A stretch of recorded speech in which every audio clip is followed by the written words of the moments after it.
এবাৰ ডেষ্ট্ৰয় কৰি দিলে সেই টেংকিটো তাৰ গ'ল নহয় ফাৰ্মেণ্টেশ্যনটো কৰাব নোৱাৰিব সেইকাৰণে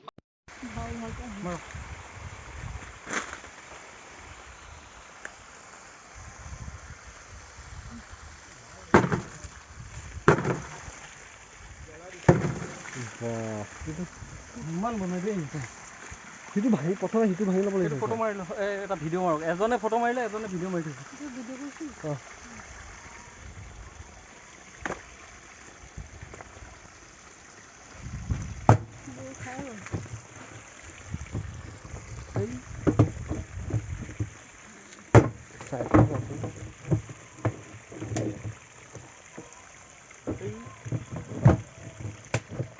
চাই ল'বা দিয়ক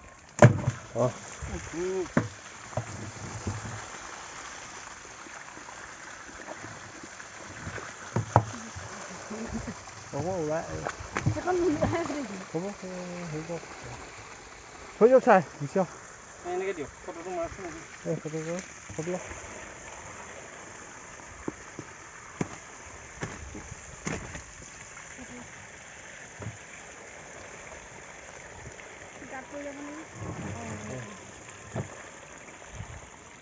গুচি যাব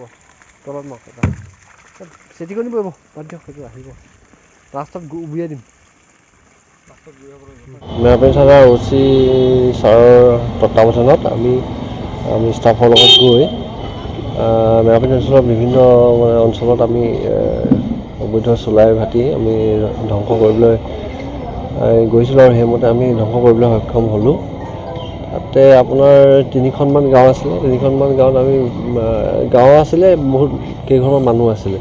তাতে আমি আপোনাৰ ৰাংঢালী গাঁও আছিলে ৰাংঢালী গাঁৱত প্ৰায় 700 লিটাৰমান চুলাই তাৰপাছতে আমাৰ নেক্সট আমি কৰিলোঁগৈ আপোনাৰ পুষ্পবন লক্ষীবাৰী তাত গৈ আমি তাতো পালোঁ আপোনাৰ প্ৰায় 500 লিটাৰমানৰ হ'ব আৰু এইফালে লাষ্টত আমাৰ আদৰ্শ গাঁৱত কৰিলোঁগৈ আদৰ্শ গাঁৱত আটাইতকৈ বেছি আমি আদৰ্শ গাঁৱতে পালোঁ আদৰ্শ গাঁৱত প্ৰায় 1000 লিটাৰমানৰ চুলাই আমি জব্দ কৰিবলৈ সক্ষম হ'লোঁ এতিয়াও বাকী আছে যথেষ্টখিনি এতিয়াও আমি কৰি আছোঁ আৰু এইটো অভিযানটো চলি থাকিব কিন্তু মানে এতিয়াও বহুত বাকী আছে জেগাত এতিয়া কৰিবলৈ যিহেতু 2019 চনত মানে গোলাঘাটত যিটো চুলাই কাৰণে এটা ডাঙৰ ট্ৰেজেডি ঘটনা সংঘটিত হৈছিলে ইয়াৰ পাছতো এই সীমান্ত অঞ্চলটোত যথেষ্ট সংখ্যক মানে চুলাই বিক্ৰী হৈ আছে এই ক্ষেত্ৰত কি ক'ব আচলতে তেওঁলোকে মানে কি হ'ল এনেকুৱা ব্যৱসায়বিলাক কি কৰে তেওঁলোকে এতিয়া এৰিবলৈ নিবিচাৰে আচলতে সেই বস্তুখিনি এৰুৱাবলৈ হ'লে ৰাইজৰ সজাগতা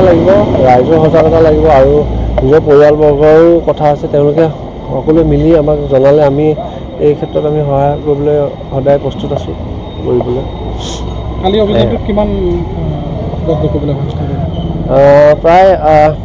200 লিটাৰ 2000 লিটাৰ প্ৰায় 2000 লিটাৰ হ'ব 2000 লিটাৰৰ ওপৰত আমি সক্ষম হৈছোঁ আৰু জেগা আছে আমি ইতিমধ্যে গম পাইছোঁ সেইখিনিৰো আমি